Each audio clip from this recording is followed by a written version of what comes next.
고린도후서 제10장입니다. 고린도후서 10장 오늘은 17절, 18절만 보겠습니다. 짧은 두 절이죠. 제가 봉독합니다. 고린도후서 10장 17절 자랑하는 자는 주 안에서 자랑할지니라. 옳다 인정을 받는 자는 자기를 칭찬하는 자가 아니요 오직 주께서 칭찬하시는 자니라. 아멘. 두 절 중에 18절 말씀을 근간으로 오늘 말씀을 해보려 합니다. 오늘 설교 제목은 주께서 옳다 하시는 자. 주께서 옳다 하시면 참 좋습니다. 우리가 주께 인정을 받으려고 신앙생활을 하는 것입니다. 하나님 앞에서 사는 것이니까 주께서 옳다 인정하심을 받으면 참 좋죠. 근데 주께서 옳다 인정하는 자는 어떤 자냐 하면 18절을 한 번 더 보면 옳다 인정함을 받는 자는, 이게 하나님께 옳다 인정함을 받는 자는 그런 뜻입니다. 자기를 칭찬하는 자가 아니요 오직 주께서 칭찬하시는 자니라. 무슨 말인지 다 이해가 되죠? 자기가 자기를 옳다 하는 게 하나님이 옳다 인정하는 사람이 아니라는 거예요. 하나님이 옳다 인정하는 사람, 하나님이 칭찬하는 사람, 그 사람을 하나님이 옳다 하신다. 그런 말이죠. 우리들은 늘 자기 기준으로, 우리 기준으로 늘 나를 옳다고 할 때가 참 많습니다. 여기 자기를 칭찬하는 자가 아니요 자기 칭찬하는 자는 자기 기준으로 자기를 옳다는 자를 말합니다. 그 본문 앞부분에 보면 12절에 그 말씀을 쓰고 있거든요. 우리는 자기를 칭찬하는 어떤 자와 더불어 감히 짝하며 비교할 수 없노라. 그러나 그들이 자기로서 자기를 헤아리고 자기로서 자기를 비교하니 지혜가 없도다. 그렇게 말합니다. 그러니까 자기를 칭찬하는 사람은 자기가 자기를 보고 옳다 이렇게 하는 사람입니다. 그런데 여러분도 잘 알겠지만 자기가 자기를 옳다 할 때 틀릴 수가 많습니다. 그 자기 기준은 자기 기준이지 하나님 기준이 아닐 수 있기 때문에 자기가 자기를 옳다고 해도 하나님 볼 때는 옳지 않을 때가 많다. 하나님은 그런 사람을 옳다 하는 것이 아니라 주께서 칭찬하는 자, 어떤 자겠죠? 주님의 기준으로 봐서 옳은 자. 우리 편에 보면 주님의 기준으로 살아가는 사람, 자기 기준이 아니라 주의 기준으로 살아가는 사람, 그런 사람을 하나님은 옳다 하신다. 그것입니다. 그래서 하나님께 옳다 인정을 받는 게 참 좋은 건데 그것은 자기를 옳다 하는 것이 아니라 하나님 기준에 맞게 옳다 하는 사람, 사는 사람을 하나님 옳다 한다고 말씀한다는 겁니다. 왜 하나님이 옳다 하시는 자, 하나님의 옳다 하심을 받는 자가 좋느냐 하면 이건 꼭 기억하고 사셔야 돼요.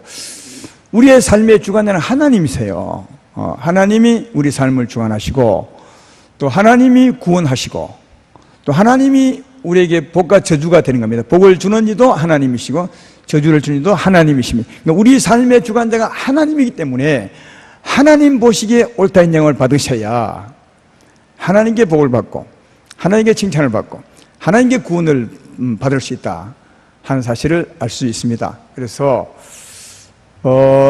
하나님께 옳다함을 인정받으면, 하나님께서 나를 옳다 인정하시면 누가 뭘 해도, 누가 뭐란데 해도 그래 괜찮아, 하나님 보시기에 내가 옳으니까 괜찮아. 왜냐하면 내 삶의 주관자는 하나님이시니까 이렇게 생각하며 담대히 살아도 괜찮다는 겁니다. 이런 참 사실이 참 중요한데 우리 삶에 가서 보면 이런 경우가 있죠. 나는 하나님 보시기에 참 옳다고 생각하고 살았는데 또 행했는데 다른 사람이 그런 나를 욕할 때가 있습니다. 오해해서 이상한 말을 하거나 비방하거나 욕을 할 때가 있습니다.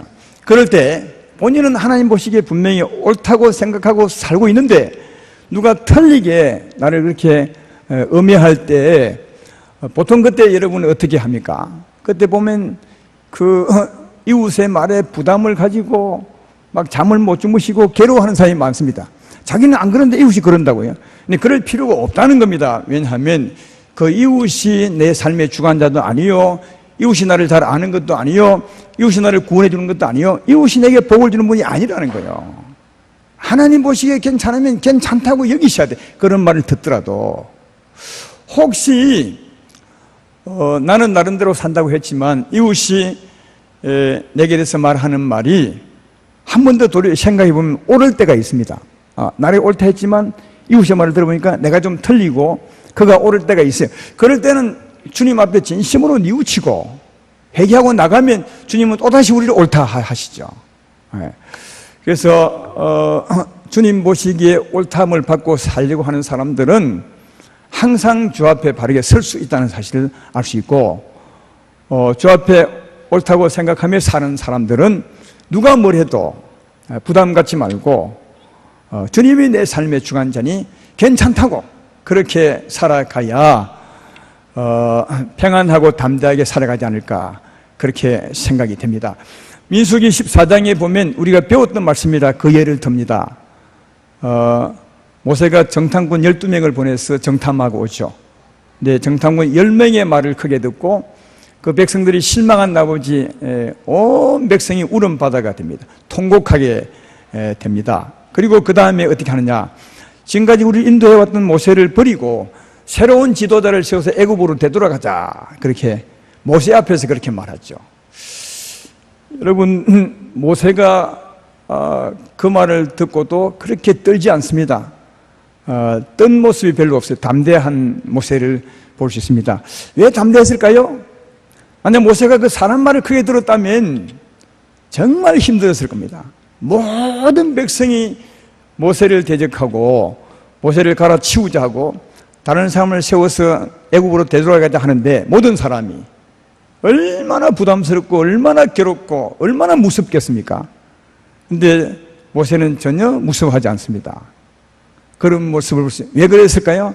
그는 하나님 앞에서 자기를 본 것입니다. 내가 하나님 보시기에 내가 괜찮았으므로, 또 내 삶의 주관자, 나를 세우고 나를 내린 자는 하나님이시다, 이걸 믿음으로 담대했던 것을 발견해 볼 수 있습니다. 이 모세처럼 바르게 판단하고 바르게 담대할 수 있어야 이 세상을 힘있게 살아갈 수 있지 않을까, 그렇게 생각합니다.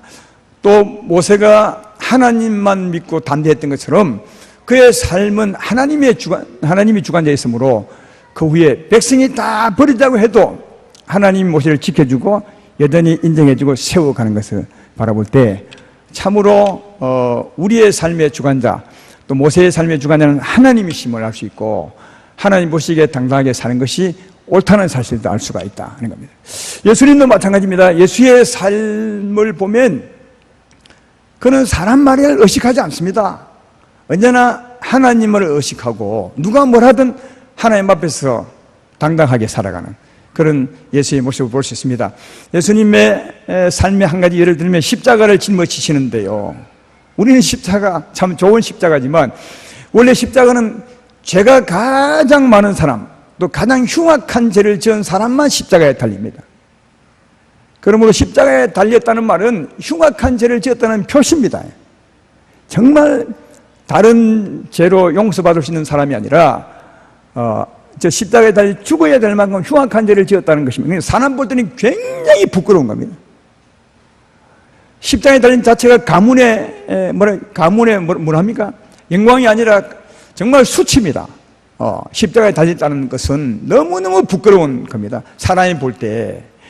그러나 십자가 위에 달려있는 예수님은 그런 마음이 없습니다. 화면에 안 나옵니다마는 히브리서 12장 2절 말씀에 예수의 마음을 읽어볼 수 있는 말씀이 있죠. 믿음의 주요 우리를 온전케 하시는 예수를 바라보자. 그는 앞에 있는 기쁨을 위해서 십자가를 참으사 부끄러움을 개의치 아니하시더니 하나님 보좌 우편에 앉으셨느니라, 그렇게 말합니다. 십자가를 참으서 부끄러움을 개의치, 굉장히 부끄러운 겁니다. 사람을 보면 너무 부끄러워서 고개도 못 들 모습인데 주님은 전혀 부끄러워하지 않아요. 왜요? 그냥 하나님의 길을 가고 있었거든요. 하나님 보시기에 옳은 길을 가고 있었기 때문에 전혀 부끄러워하지 않고 오히려 더 기쁨과 소망으로 그 길을 갔습니다. 사람들의 말에 흔들리면 십자가 길을 못 가죠. 하나님 길이었기 때문에 기쁨으로 그 길을 갔고, 하나님은 그런 예수를 세우사 우리의 구주로 세우신 것을 잘 발견해 볼 수가 있습니다. 하나님이 우리 삶의 주관자입니다. 여러분 삶의 주관자입니다. 복과 저주가 하나님께 있습니다. 그러면 하나님 의식이 오르면 담대하게 살아가는 그런 우리의 올바른 믿음이 참 필요하다 하는 것을 알 수 있습니다.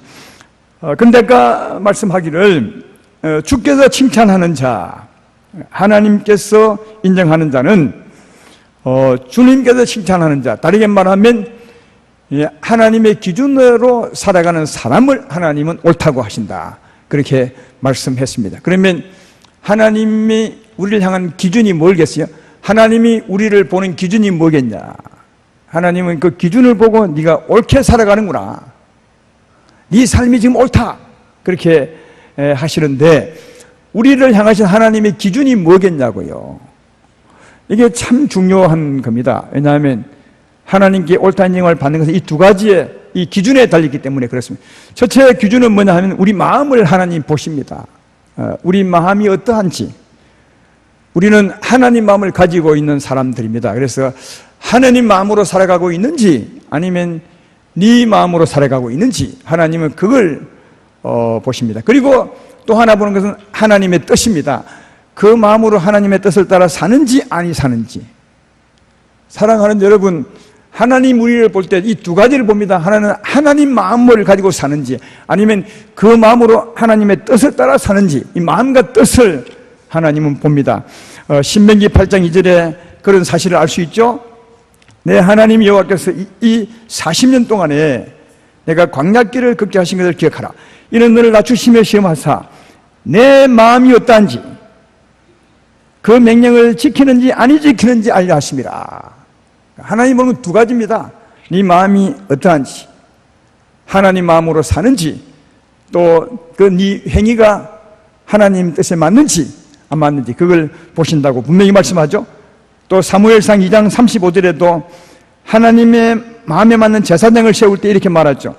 내가 나를 위하여 충실한 제사장을 일으키리니 그 사람은 내 마음, 내 뜻대로 행할 것이라. 그러니까 읽어도 됩니다. 하나님이 기뻐하는 사람은 하나님 마음, 하나님의 뜻대로 행하는 사람, 이 두 가지를 본다는 거죠. 그러므로 우리가 하나님 앞에서 살아감에 있어서 이 두 가지를 꼭 기억해야 됩니다. 내가 지금 하나님 마음으로 살고 있는지, 지금 내 마음이 하나님 마음인지 아니면 그 마음에서 벗어나 내 마음으로 사는지, 그리고 내가 행하는 이것이 하나님의 뜻에 맞는지 안 맞는지, 이 두 개를 보고 꼭 사셔야 되는 겁니다. 그래야 하나님이 옳다 하십니다. 그 외에는 한 가지만 틀려도 하나님 옳다 하지 않습니다. 이 두 가지를 보시고 하나님은 옳다 하시며 칭찬하신다는 사실을 잘 알 수가 있습니다. 그런데 이 두 가지 중에 하나는 우리 성도님들이 잘 지켜요. 아니, 기독교인들이 뭘 지키느냐? 하나님의 뜻을 따라 행한 데는 관심이 많아요. 근데 이 하나님 마음도 안 써요. 하나님 마음이 참 중요한데 하나님 마음은 마음도 안 써요. 근데 하나님은 두 가지라니까요. 마음과 뜻입니다. 근데 우리들은 뜻을 따라 살려고 애를 쓰는데 마음을 안 쓰는 경우가 많이 있습니다. 그래서 이런 경우 많죠.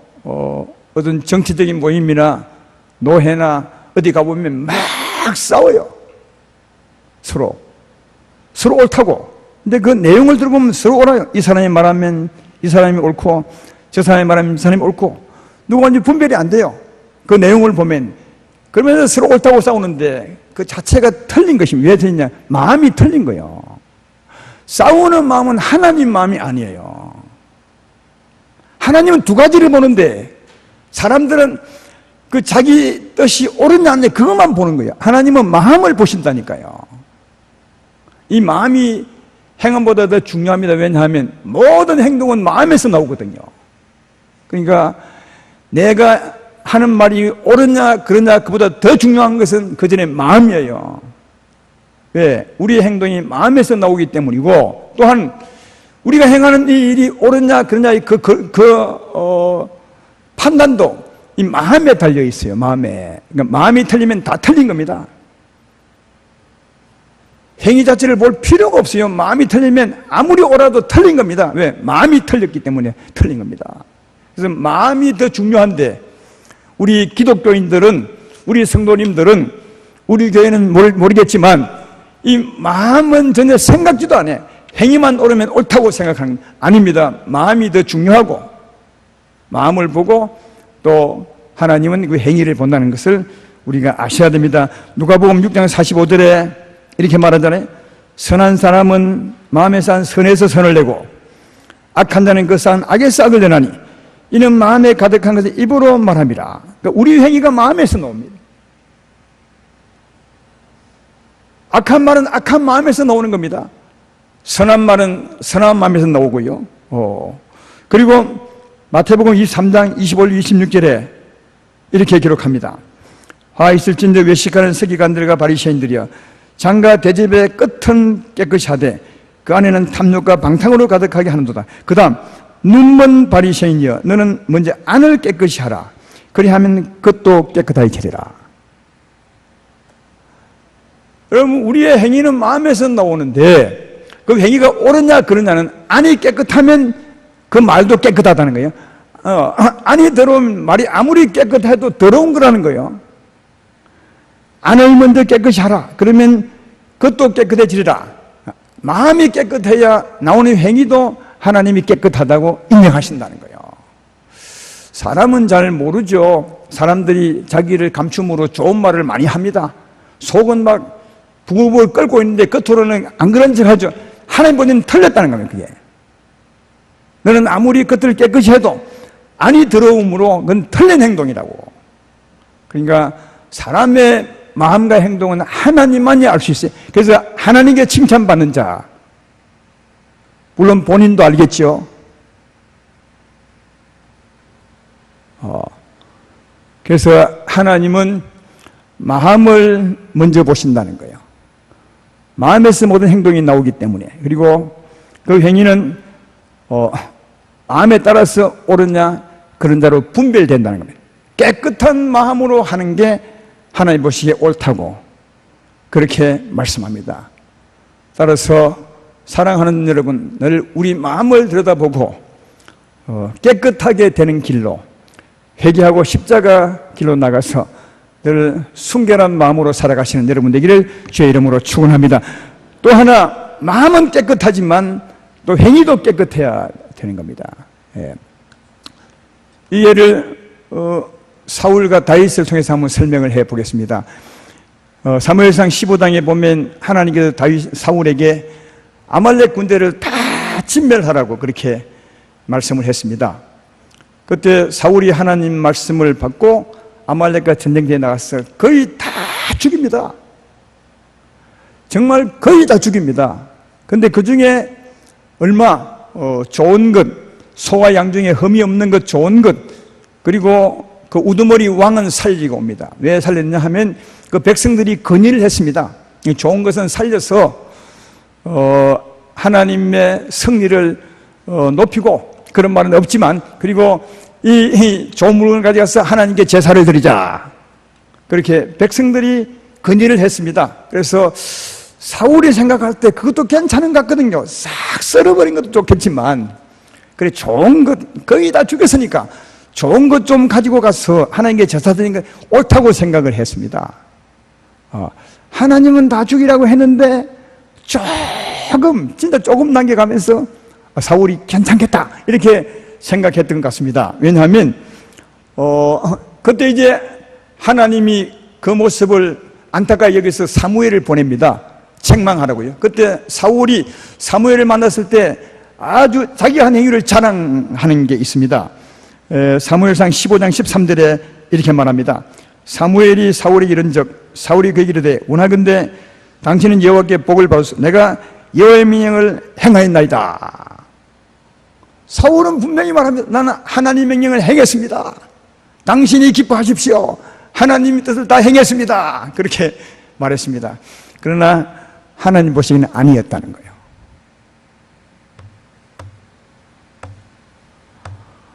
우리는 사울 생각하면 욕을 많이 합니다. 그러나 사울도 최선을 다해서 하나님의 말씀을 지켰던 것 같습니다. 거의 다 죽였습니다. 조금 남겨왔습니다. 근데 하나님은 그 조금도 용납하지 않습니다. 네가 틀렸다고. 근데 사울의 생애를 보면 이런 일들이 몇 분 있습니다. 그래서 이런 일들로 말미암아 조금 틀린 그 부분, 이런 일들로 말미암아 사울이 하나님 앞에 버림을 받습니다. 사무엘상 15장 26절에 사울이 버림받는 말씀이 있습니다. 사울이 이르되 나는 왕과 함께 돌아가지 아니하리니 이는 왕이 여호와의 말씀을 버렸으므로 여호와께서 왕을 버려 이스라엘 왕이 되지 못하게 하였습니다. 하나님 말씀을 네가 버렸기 때문에 하나님을 버린다. 여러분, 하나님은 말씀입니다. 물론 능력 있는 말씀입니다. 마음과 내용이 섞인 말씀이죠. 그래서 살아있는 말씀이라고 합니다. 그 말씀을 사울이 버렸으므로 하나님을 버린 거죠. 따라서 하나님도 사울을 버릴 수밖에 없는 겁니다. 여러분, 한번 생각해 봐요. 하나님을 버렸으니까, 하나님 편에 보면 버림당했으니까 당연히 하나님 편에 보면 사울을 버린 거죠. 그래서 사울이 하나님을 버림으로 하나님이 사울을 버렸던 것은 보십니다. 그래서 사울이 이런 일들로 말미암아 패망을 당하게 된 걸 볼 수 있습니다. 근데 제가 말하고 싶은 것은 다윗입니다. 다윗도 사울하고 비슷하게 행했습니다. 우리는 사울과 다윗을 비교할 때 다윗은 대단히 잘 살았고 사울은 대단히 못 살은 것처럼 생각하는데 아닙니다. 너무 비슷합니다. 제가 설명을 해보겠습니다. 다윗은 사울에게 쫓겨다니는 신세가 되었습니다. 잘 아시죠? 수년 동안 쫓겨다녔습니다. 근데 어느 날 그 상황이 역전이 된 것입니다. 다윗과 그 군사들 앞에 사울이 잠을 자고 있는 것입니다. 완전히 상황이 역전이 됐죠. 쫓기는 상황 가운데서도 역전이 된 겁니다. 순간적으로. 그때 다윗의 군사들이 말하기를 하나님이 정말 좋은 기회를 주신 겁니다. 창을 들어 찌르면 당신이 왕이 되고 이 나라는 당신 것입니다. 그때 여러분 다윗이 그 백성들의 건의를 받아서 어쩌냐 옷을 조금 뺍니다. 옷을 조금 뺀 그것은 하나님 보시기에 옳은 것입니까? 틀린 것입니까? 다시 말해 하나님의 말씀을 온전히 지킨 것입니까? 안 지킨 것입니까? 안 지킨 겁니다. 그거도요. 하나님의 말씀을 어긴 겁니다. 어긴 줄 어떻게 아냐고요? 말씀에 그렇게 되어 있습니다. 사무엘상 24장 4절 6절에 이렇게 말하죠. 다윗의 사람들이 이르되 보소서 여호와께 당신에게 이르시기를 내가 원수를 내 손에 넘기리니 내 생각에 좋을 대로 그에게 행하라 하시더니 이것이 그날입니다 하니 다윗이 일어나 사울의 그 옷자락을 가만히 베니라. 근데 그 다음 뭐라고요? 그리하온 후에 사울의 옷자락 뱀으로 말미암아 다윗이 마음에 찔려 자기 사람에게 이르되 내가 손을 들어 여호와의 기름 부음을 받은 내 주를 치는 것은 여호와께 금하시는 것이니 그는 여호와의 기름 부음을 받은 자 됨이니라. 옷자락을 조금 짠 것도 하나님의 뜻이 어긋난다는 거예요. 왜 어긋나겠습니까? 하나님은 기름 부은 자를 죽이지 말라고 했는데 뱉다는 말은 그 사울을 죽이려는 마음이 있는 겁니다. 조금 뵌 것처럼 미워하는 마음이 있는 겁니다. 죽이려는 마음이 있는 거예요. 그 죽이려는 마음 그것도 죄라는 겁니다. 그래서 양심에 찔렸던 거죠. 이해가 되십니까? 그런데 다윗과 사울의 차이가 여기 있습니다. 바로 그 조금 됐던, 그러니까 사울을 죽이지 말아야 되는데 깨끗한 마음으로 또 그 깨끗한 마음이 합당하게 죽이지 말아야 되는데 그는 깨끗한 마음을 갖지 못하고 사울을 죽이려 하는 마음을 가졌습니다. 조금 옷자락 된 것처럼요. 근데 그 부분을 다윗은 회개합니다. 양심에 찔려 회개하면서 자기 백성들이 그렇게 하지 말라. 하나님이 그만 일이다. 그렇게 합니다. 보십시오. 사울을 죽이지 않습니다. 다윗이 조금 뱉던 마음, 다시 말해 죽이라는 그 마음을 깨끗하게 회개합니다. 그리고 회개한 마음이 합당하게 그 군사들을 말립니다. 적어도 그 일에는 다윗은 깨끗합니다. 죽이지 않았고 잘못 먹었던 작은 그 마음은 회개하고 씻어버립니다. 그리고 다 돌이키게 만들어버립니다. 적어도 이 일에 다윗은 깨끗한 자가 됩니다.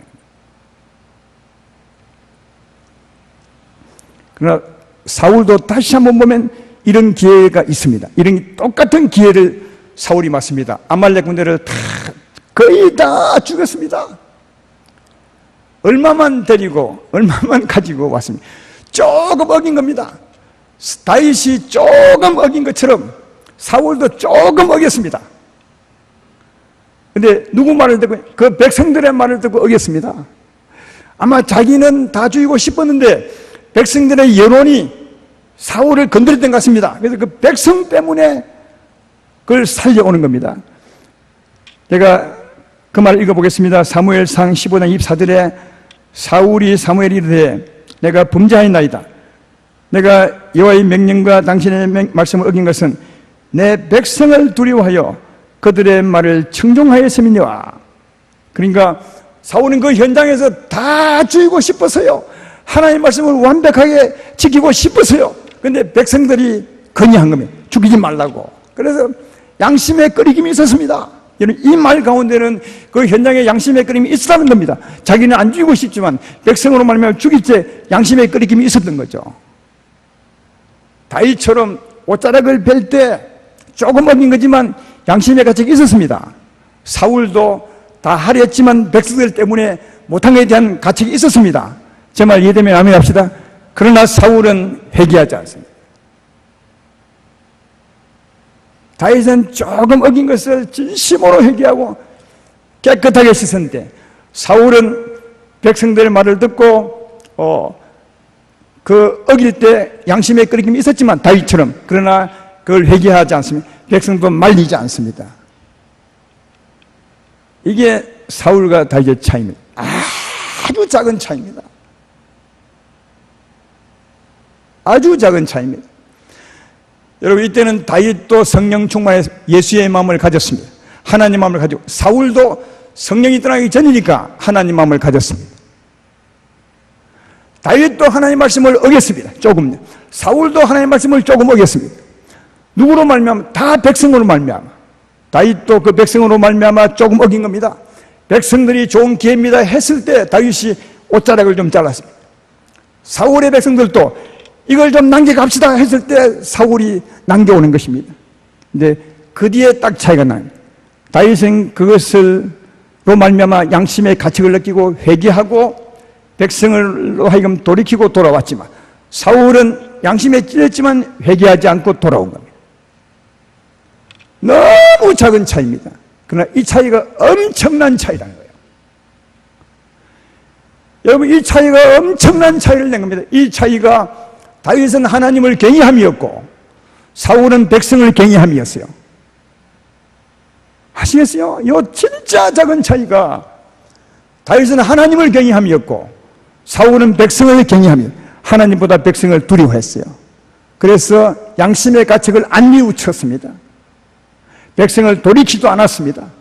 그 조금 차이, 이 조금 차이를 두고 하나님은 다윗을 내 기뻐하는 자라 했고, 또 사울을 향해서는 내가 너를 선택함을 후회한다고 하셨고, 그로 말미암아 다윗은 더 세워졌고 사울은 그로 말미암아 패망을 당하게 돼요.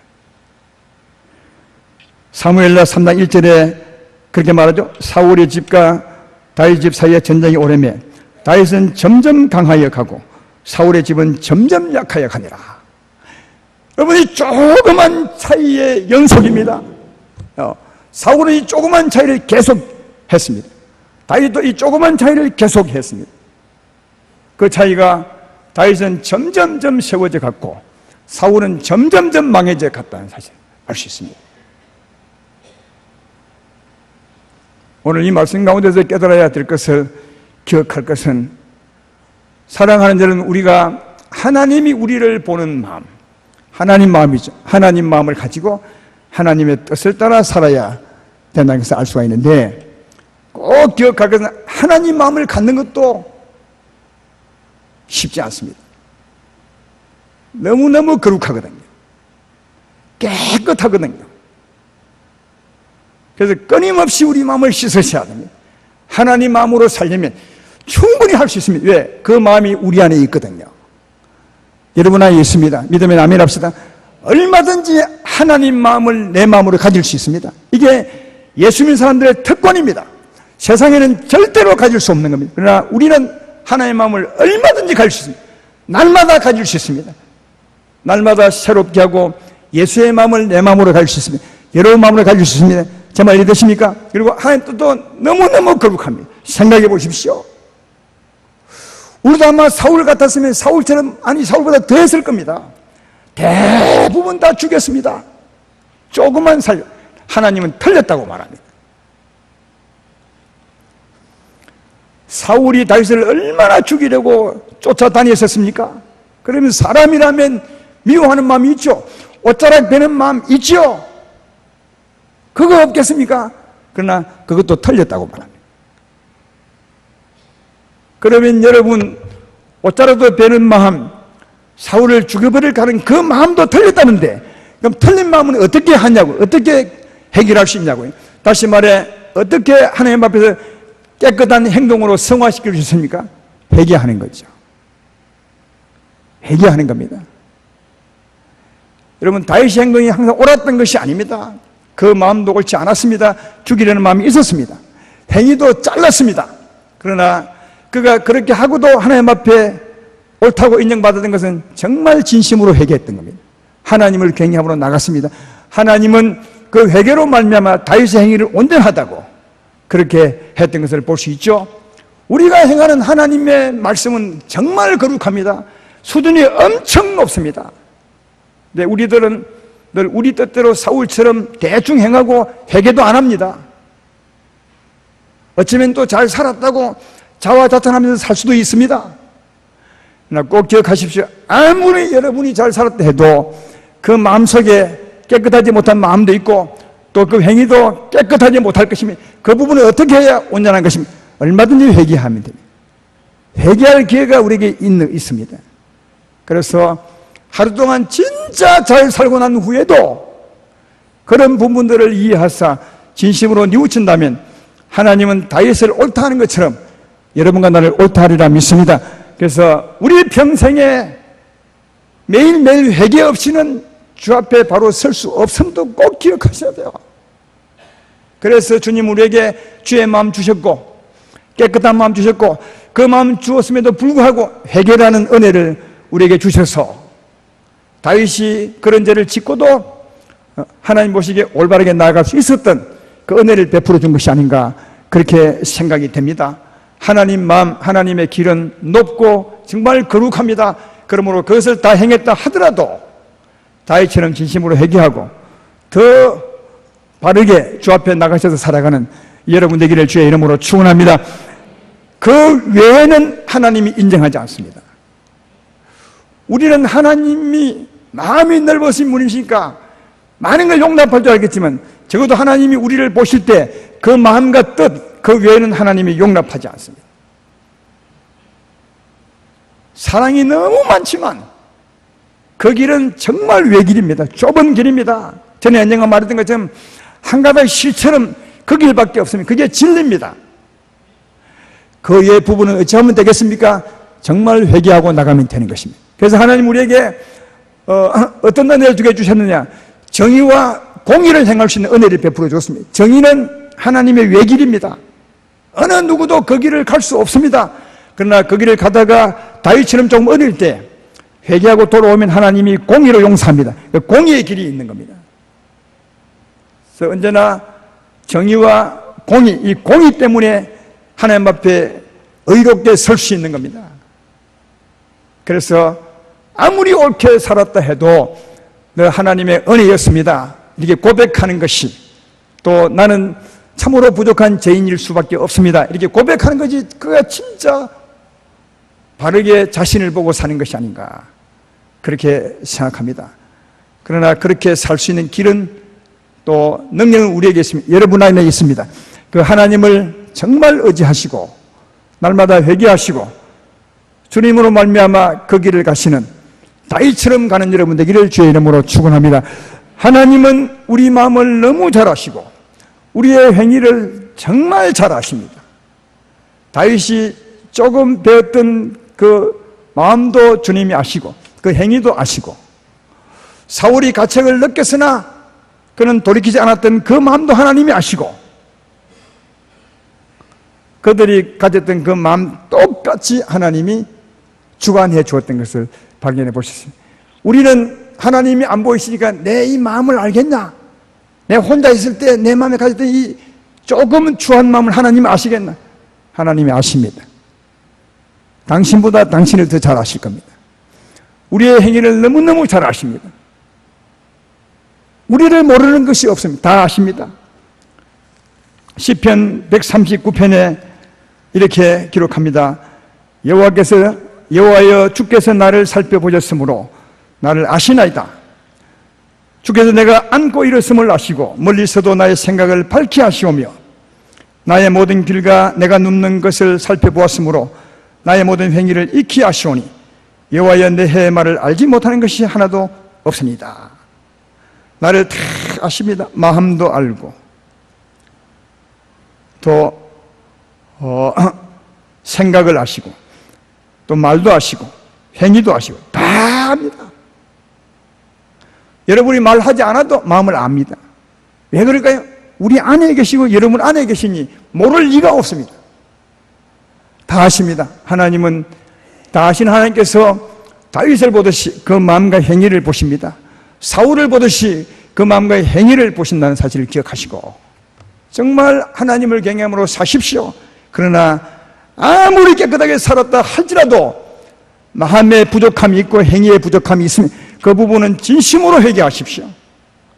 그래서 날마다 주 앞에 온전히 나가시는 그런 우리가 된다면 뭐라 하겠어요? 주님이 여러분을 옳다고 인정하시면 사울을 옳다 인정하시고 그를 높이 세워갔던 것처럼 날마다 회개하는 날을 옳다 하시고 날마다 세워가게 되리라 믿습니다. 왜 이게 중요합니까? 하나님이 여러분의 삶의 주관자입니다. 그는 복 주시려고 우리 곁에 계시고 지키려고 우리 곁에 계시고 우리에게 은혜를 베풀어 주려고 우리 곁에 계십니다. 그러므로 하나님 보시기에 옳은 삶을 살아감으로 복 있는 여러분 되기를 주의 이름으로 축원합니다.